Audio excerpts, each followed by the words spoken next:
L'action de l'intime qui s'exprime. L'estime de soi est certes un rapport à soi-même, mais elle se nourrit de l'action. Elle n'évolue que dans les allers-retours avec cette dernière, réflexion et action, action et réflexion. C'est la respiration même de l'estime de soi qui est en jeu. Elle étouffe dans la seule rumination, le seul raisonnement, la seule discussion, même si tout cela est lucide et intelligent. L'action est l'oxygène de l'estime de soi. L'immobilité la fragilise, le mouvement la sauve. Même au prix de certaines douleurs, agir, c'est s'exposer à échouer, à être jugé. Mais l'estime de soi se construit aussi, toujours, sur des rêves brisés. Comment agir sans trop souffrir? Pour remettre dans nos vies le mouvement de la vie même, il y a des craintes à repousser, des habitudes à bousculer, des règles à appliquer. Ne plus avoir peur de l'échec, ne plus dépendre du succès, ne plus croire en la perfection. Voici quelques-unes de ces règles pour que l'action nous soit plus sereine.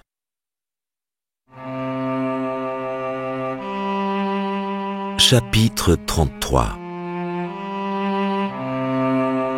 Action et estime de soi, se bouger pour s'estimer.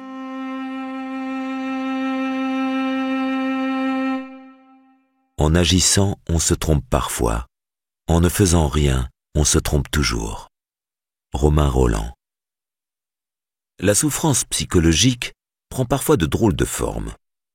Une ou deux fois l'an, il m'arrive de recevoir en consultation de très grands enfants de 30 ou 40 ans, à l'estime de soi apparemment très élevée, souvent surdoués, comme l'attestent leurs évaluations de QI. Ils font souvent partie d'associations de personnes très intelligentes.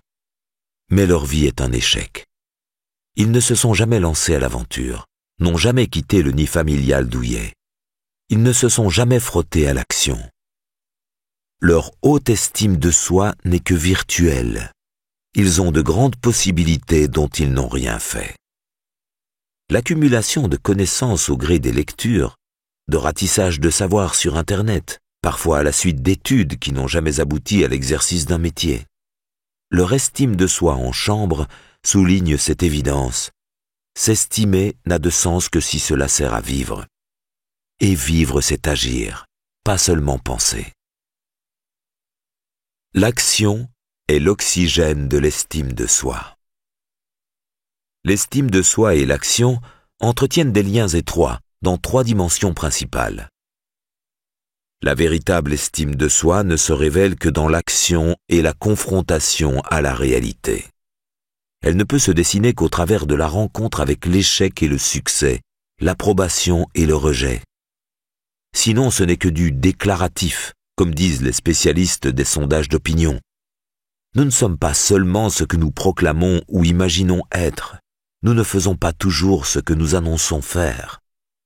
La vérité de l'estime de soi se situe aussi sur le terrain de la vie quotidienne et pas seulement sur les hauteurs de l'esprit.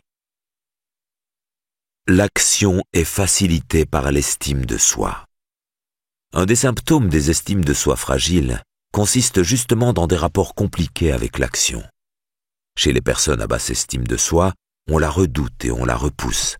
C'est la procrastination, car on a peur de s'y révéler faible, d'y trahir nos limites. Ou bien, on la recherche comme moyen d'obtenir admiration et récompense, mais on ne la supporte que victorieuse. Successful, comme disent les Américains. Enfin, l'action nourrit, façonne, construit l'estime de soi. Elle est, avec le lien social, l'une de ces 2 grandes nourritures.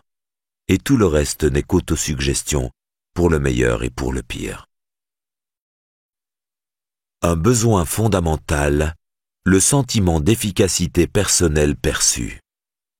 Tout être humain a besoin de sentir et d'observer que ses actes ont une influence sur son environnement et sur lui-même. C'est un besoin tellement important à notre psychisme qu'il est, même en dehors de problèmes psychologiques, l'objet d'illusions positives et de petits comportements étonnants. Par exemple, lorsque nous devons faire un 5 ou un 6 lors d'une partie de dés, nous avons inconsciemment tendance à jeter le dé plus fort et à le jeter plus doucement lorsque le cours de la partie nécessite que nous obtenions un petit chiffre, 1 ou un 2. Cette dimension du sentiment de contrôle exerce une influence fondamentale sur le bien-être, chez les animaux et les humains, et sur l'estime de soi, chez les humains. Les différences sont importantes entre les personnes selon le niveau auquel se situe leur sentiment de contrôle. On considère en général que plus celui-ci est élevé, ou plus il est interne, c'est-à-dire considéré comme dépendant de soi et non du hasard, plus cela comporte d'avantages, notamment en matière d'estime de soi. Les liens sont d'ailleurs si étroits entre ces deux dimensions de la personnalité que certains chercheurs se demandent si les deux concepts ne sont pas un peu la même chose. Une dimension facile à mesurer et importante dans la vie quotidienne réside dans les capacités d'autocontrôle, c'est-à-dire l'aptitude à s'engager dans la poursuite d'un objectif sans en être immédiatement récompensé. C'est aussi ce qui permet de différer le besoin de récompense. L'autocontrôle chez les enfants est par exemple évalué à partir de petites mises en situation simple du style « Tu peux avoir un bonbon tout de suite ou 3 demain. Que préfères-tu » Les adultes aussi sont très largement concernés.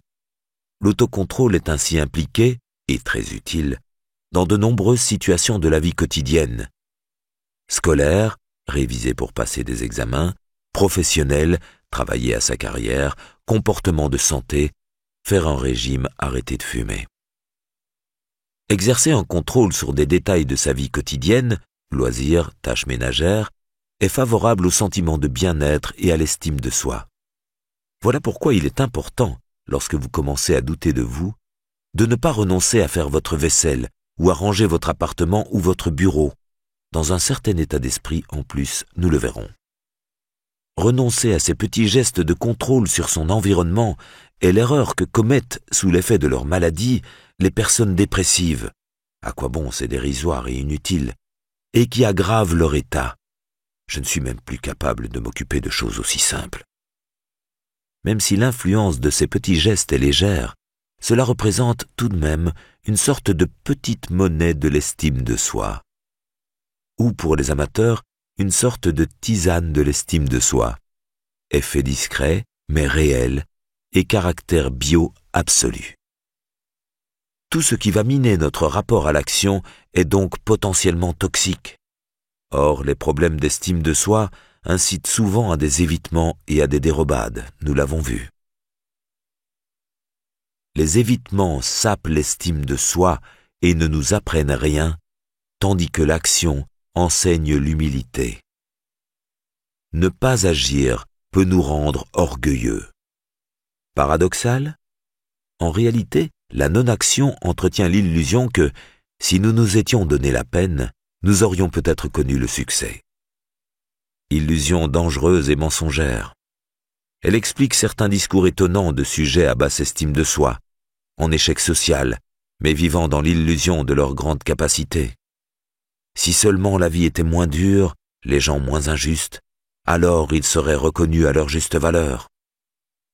Ce type de raisonnement peut pousser à agir de moins en moins et à augmenter l'écart entre croyance en son excellence et constat que notre quotidien n'est pas à la hauteur de notre valeur. Jusqu'au moment où cet écart est si grand qu'un lucide désespoir s'installe plus ou moins inconsciemment. L'évitement n'apprend rien.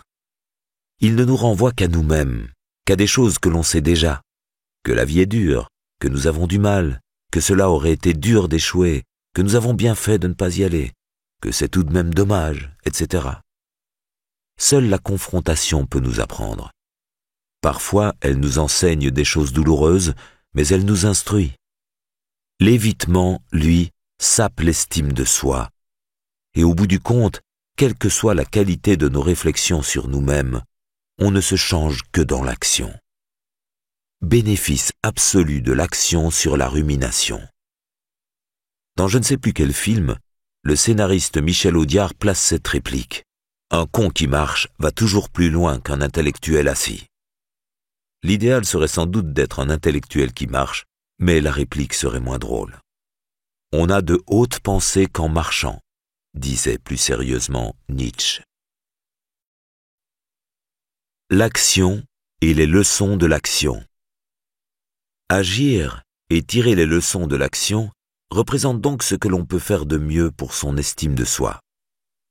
D'où l'obsession que les thérapeutes ont de tirer leurs patients de leurs réflexions pour les faire descendre dans l'arène de la vie quotidienne. Attention, l'action et les leçons de l'action, car il existe en réalité deux façons d'éviter. Ne pas agir, ce qui est plutôt typique des basses estimes de soi, mais les dérobades peuvent aussi concerner les hautes estimes de soi fragiles.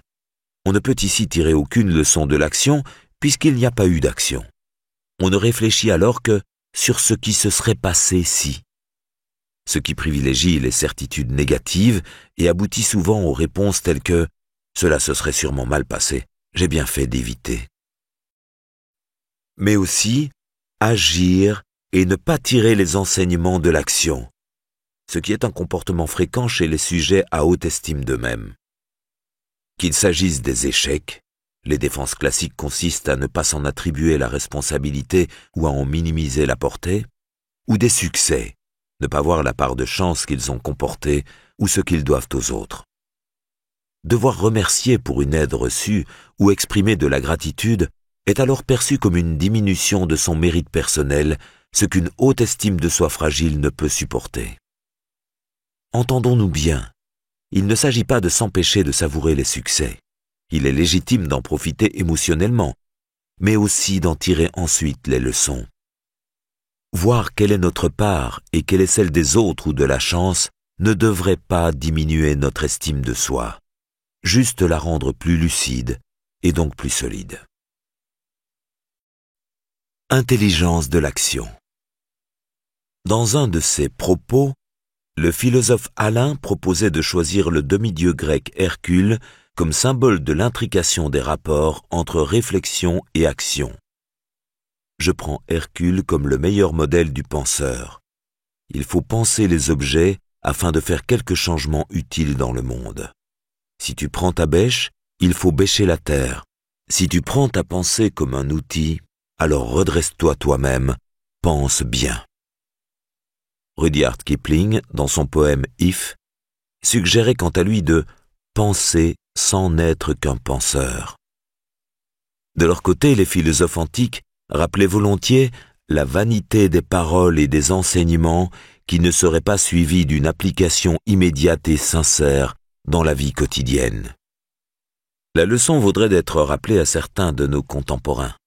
La philosophie antique n'était pas d'abord et uniquement spéculative, mais son but était d'améliorer le quotidien au travers d'une multitude d'actes et de réflexions pratiques. Immobiles, nous restons dans notre monde personnel. En action, nous le modifions et surtout nous l'ouvrons. L'overthinking des anglo-saxons, se prendre la tête sur soi, ce n'est pas efficace. Mise à l'écart des leçons de l'action, l'estime de soi se crispe, se recroqueville, devient de plus en plus fragile. C'est au travers de ces allers-retours avec la vie que nous pouvons prétendre nous construire, nous développer, nous épanouir, nous connaître. Et non en restant dans la petite pièce de notre moi.